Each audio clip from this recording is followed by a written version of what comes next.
নমস্কার সকলকে।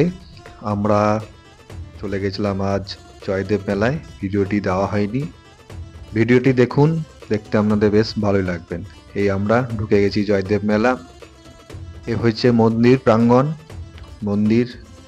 মন্দিরের ভেতরেই আছেন জয়দেব গোস্বামী, আর একদিকে আছেন পদ্মাবতী, আর সামনে রাধাকৃষ্ণ। এটা হচ্ছে নদীর দিক। চলুন জয়দেব মেলার নদীর থেকে শুরু করলাম এবং মেলা দেখাতে দেখাতে এর কিছু কাহিনী আপনাদেরকে শোনাচ্ছি। জয়দেব গোস্বামী ছিলেন লক্ষণ সেনের সভাকবি। তিনি 1159 খ্রিস্টাব্দে গীত গোবিন্দ রচনা করেন। এই জয়দেব মেলা কি কারণে হয় সেটা বলছি, আপনারা শুনুন। এই জয়দেব মেলা অনুষ্ঠিত হয় বর্ধমান এবং বীরভূমের সীমান্তে অজয় নদের উপর। এই মেলা মকর সংক্রান্তির দিন শুরু হয় এবং এখানে বহু পুণ্যার্থী আসেন মকর স্নানে। প্রচুর ভিড় হয়। এই মকর সংক্রান্তির সময় জয়দেব গোস্বামী তিনি প্রতি বছর কাটোয়ায় যেতেন স্নানে গঙ্গায়, কিন্তু এক বছর প্রচণ্ড শরীর খারাপ হয় তার, এবং তিনি সেই বছর যেতে পারেননি। স্বপ্নাদেশ হয়, গঙ্গা বলেন যে অজয় নদের উজানে তিনি আসবেন এবং সেইখানে স্নান করলেই গঙ্গার স্নানের পূর্ণ লাভ হবে। তারপরে থেকেই এখানে মকর সংক্রান্তিতে গঙ্গার উজান আসে অজয় নদে এবং এখানে বহু পুণ্যার্থী স্নানে আসেন। দেখুন চারিদিকে প্রচুর ভিড়। এই যে প্রতি বছরই এরকমই মূর্তি হয় মা তারা এবং জয়দেব পদ্মাবতী শ্রীকৃষ্ণের নদীর পাড়ে প্রচুর মূর্তি থাকে। তাছাড়া প্রচুর এখানে প্রশাসনিক দিক দিয়ে প্রচুর ব্যবস্থা থাকে, সব রকম ব্যবস্থাই থাকে, শৌচালয় থেকে জলের ব্যবস্থা থেকে। এই দেখুন এক সাইডে আখড়া, এই আখড়াতে ফ্রিতে খাওয়ানো হয় 3 দিন ধরে। তো আমরাও বসে গেছিলাম খেতে। সেবা করার পর এইদিকে প্রচুর আশ্রম, এক সাইডে প্রচুর আশ্রম আখড়া, সেখানে কীর্তন গান হয়, বাউল হয়,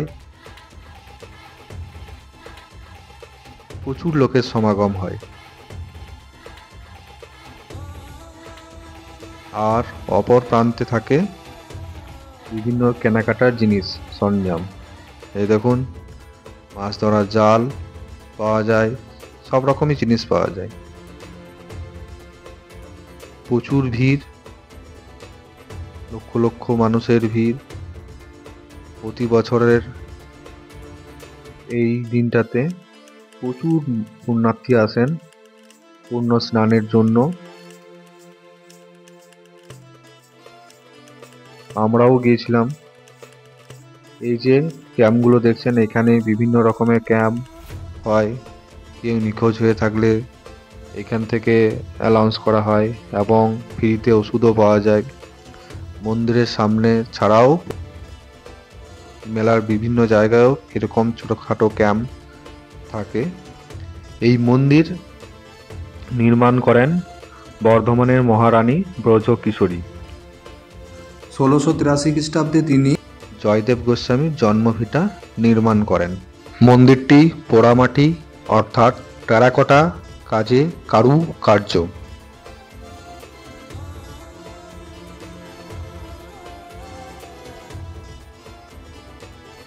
এই অজয়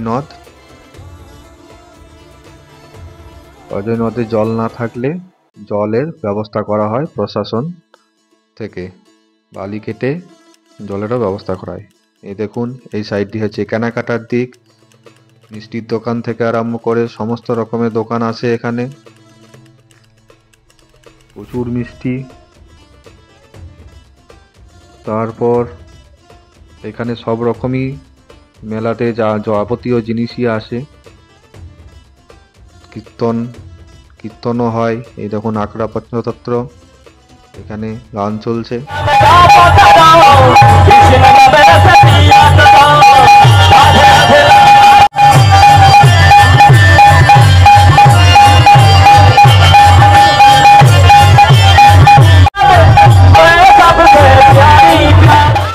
এই দেখুন পাথরের জিনিস থেকে আরম্ভ করে লোহার বিভিন্ন রকমের আচার,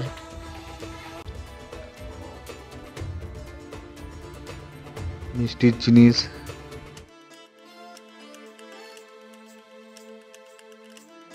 বিভিন্ন রকমের মোরব্বা, আচার সবকিছুই পাওয়া যায়।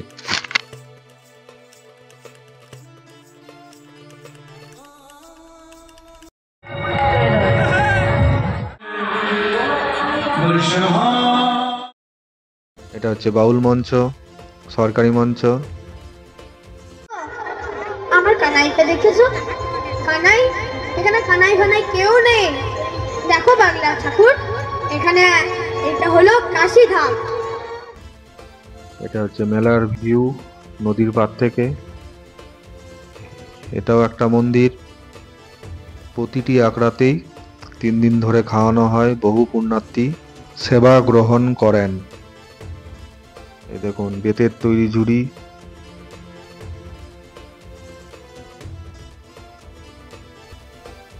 এই দিকটা হচ্ছে কেনাকাটির জিনিস, যাবতীয় জিনিস, হরেক মাল থেকে আরম্ভ করে সমস্ত রকম জিনিস পাবেন। ব্যাগ থেকে আরম্ভ করে ট্যাডি বিয়ার সব কিছুই।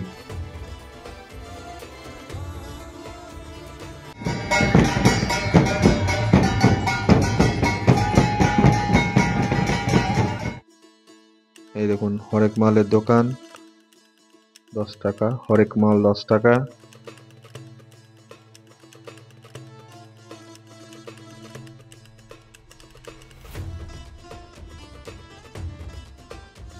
শীতের জিনিস, টেডি বিয়ার।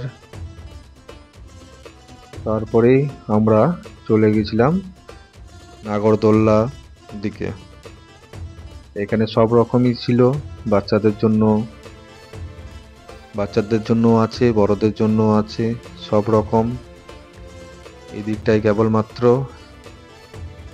নাগরদোল্লা।